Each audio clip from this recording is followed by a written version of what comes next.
at Tasted TV, we always focus on why people listen to music, and a lot of our viewers, they say that they listen to music because of the emotion that they get out of it, because of the strength that they get out of music. And what is it for you personally? Why do you listen to music? Yeah, I think I tend to agree with that.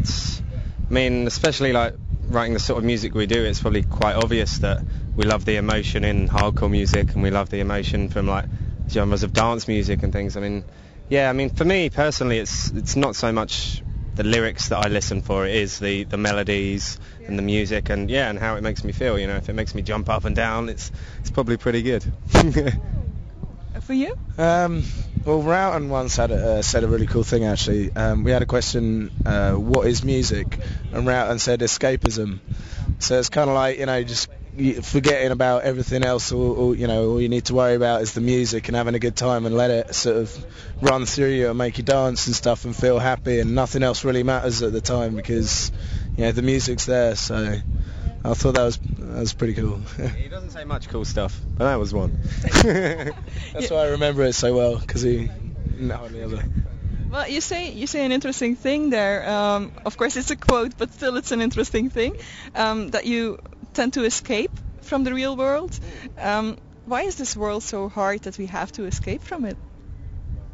I don't think it is essentially that you have to escape from it. It's just that it's often nice to, it's often nice to go to a place where there is no problems, and it sounds as beautiful as you want it to, And I think it's not like it's a necessary thing we have to listen to in order to escape the realism of our own lives or anything like that. It's not like we get beaten by our parents or something and our lives are terrible and we have to just get away from it all by listening to music. Like, of course, we like to embrace life and all the good bits and sometimes bad bits, but Yeah, you have to have a little bit of both. Yeah. Well, it's good just sometimes, like completely let yourself go. And like in the real world, if you suddenly let yourself go and do whatever you want, then you might make a bit of a fool out of yourself or like get into trouble. Whereas like you can do that when you're listening to music. As well as when you're writing music. Oh yeah. That's actually something that I never thought of, but I guess you can say things in there that normally you couldn't say. Yeah, I believe so. I think obviously you can put whatever emotion into music as you want. Like, it's your emotion. You can make it sound how you feel. So. Yeah. But I don't know if you can explain this to me, but I listen to music, and for me, it's mostly the lyrics that count. Okay. But also, in combination, of course, with the music. But as a musician, how do you put the emotion that you want to put in there into music? I know it's a hard one, but. I don't know if there is a real way to answer that. I don't know. I guess just if you're playing, I don't know, if you're playing a guitar and it reminds you of a certain feeling you had. That's the only thing I could say really. Yeah. Right, I don't know. So if you're in a particularly good mood, happy mood or something, and you're writing a tune, it might be a particularly sort of good, jumpy, upbeat, dancey type thing, or like, I don't know, if you're thinking about something and getting really angry about it, it might be a much more sort of powerful, kind of aggressive sort of song. And so it just kind of comes through in what mood you're in when you're writing it and what you're thinking about. Yeah. I don't think it's so much of a conscious thing. It's a very unconscious thing. You don't think about it naturally. It's just we wouldn't go down and think, I'm angry, I'm going to write an angry song. It's just what comes out is the gold. And how do you do it? Do you guys write separately? Do you jam? How do your songs emerge? It varies really from song to song. Depending on what part gets written first, often it's a guitar riff or the electronics, and then I don't know, and then we'll bring it together and we'll all play around with it and add parts, and it's kind of a work in progress really. It's usually Rowton that either comes up with something on his electric or on the guitar, like he has a couple of really good riffs or something, or just like ideas going around in his head, and he'll sort of lay it out, and then all kind of work together to sort of expand on it and make it an actual song. Well, as a musician, you have these emotions, you listen to the music and stuff. Can you name a band or a song which does like a heavy emotion for you? My English sucks again, but you understand. I know what you mean. For me, I guess there's one song that really gets me every time, and song by Radiohead called Fake Plastic Trees. It's just like, I just every time I listen to it, I just sit there and I'm like almost entranced by it, you know. And just find it very sad, very emotional. Can you walk me through it, like what you really feel then? Oof. And I know I'm being difficult. I'm sorry. I don't know really. It captures me. You know, like sadness or no. Well, I feel this. I feel the song feels. I feel sadness from the song. Yeah. It's not my own sadness. I just get caught up in the emotion of sadness in the song. Yeah. But I mean, yeah, it's. I don't know. It's just a brilliant song that I love. Yeah. Cool. And for you? Well, I listen to a lot of like hardcore, happy hardcore stuff, and a lot of that's really sort of adrenaline fueled, you know, really sort of doof, doof, doof, pumping stuff. So I'm quite often sort of on my toes, just sort of really excited, you know, kind of doing stuff like that, or really fun, like, you know, it'll help me, like, I have it on my headphones, so if I'm walking somewhere, I'll be like, you know, I'll be there well fast, and it just kind of pumps me up. Like, I usually listen to it just before I go out in the evening, and it kind of sets me up ready for the night. I'll tan a can of beer or something, and sort of it'll kind of get me really excited, and I'll be just sort of jumping around in my room, dancing to myself, like, right, okay, let's go to the pub, yeah, and sort of march up to the pub in a really good mood, you know. The only problem is then you have that weird period where you get to the pub and everyone on their first couple of drinks is like, oh yeah. And then it gradually gets a bit more, and then you go to the club again, and there's the pumping kick again, you know. It's like, yeah, go. That's awesome.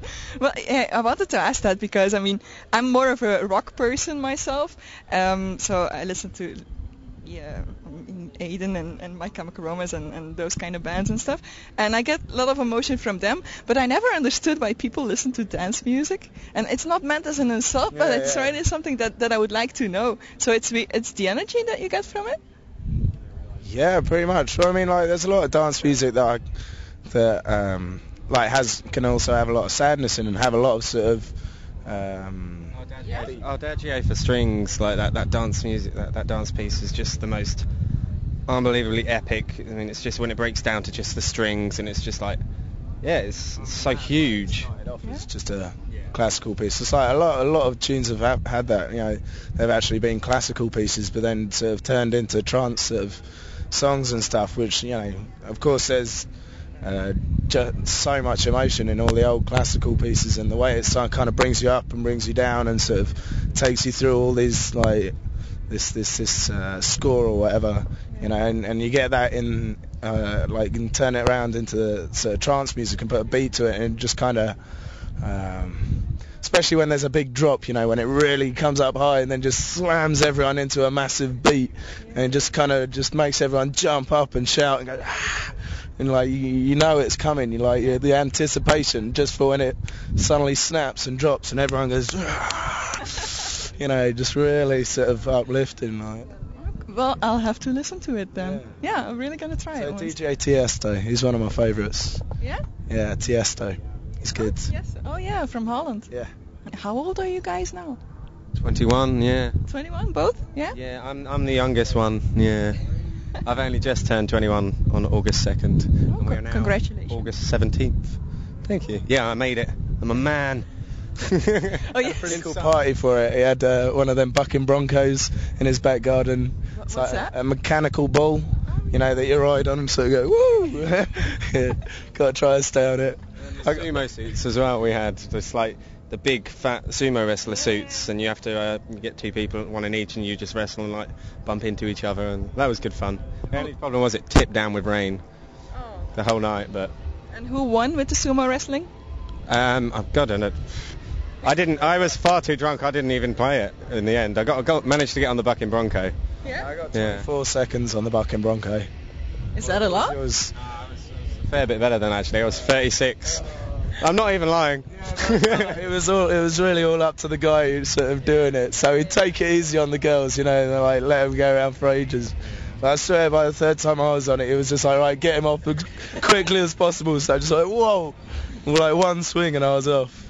Yeah, you're 21 now. And what do you do? Like, is this your full-time job, the music, or yeah?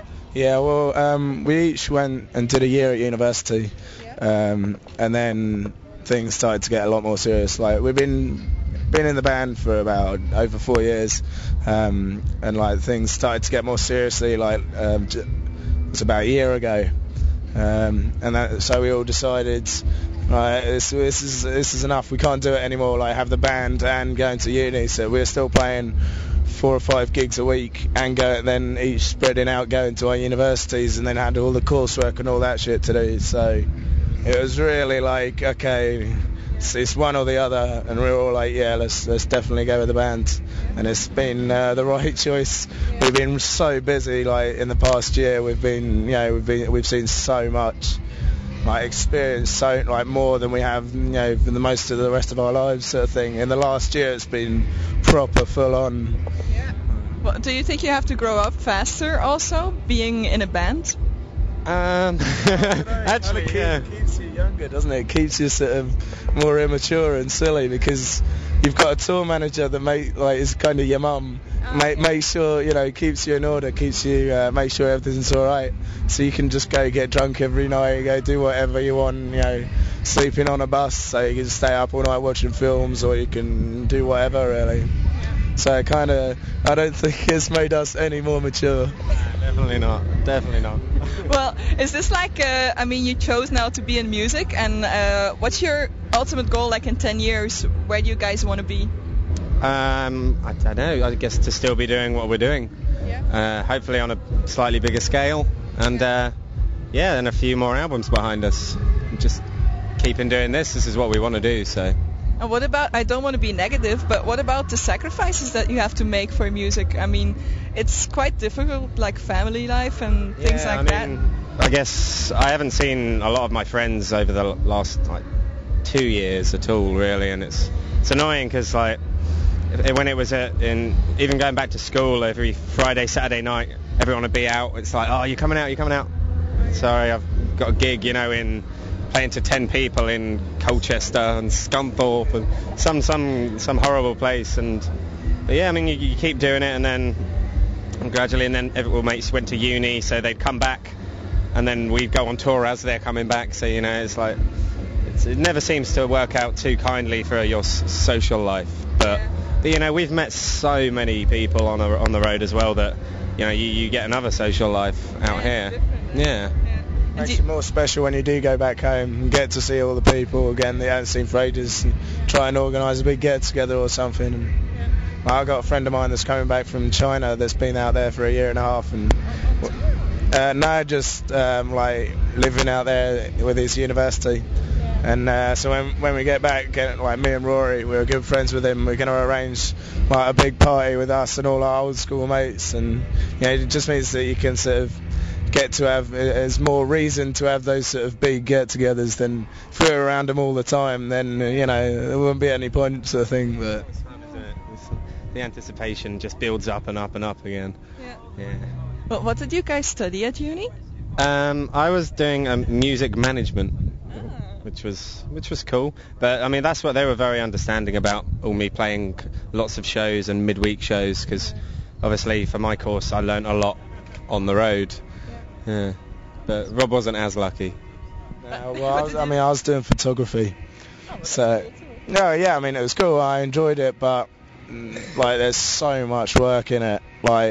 Not just in classes, I had to go away and do so many photo shoots and all this kind of stuff, which took up so much time. I couldn't balance that with the band, so I was finding it quite difficult. Sometimes you have to make choices in life, which aren't always easy.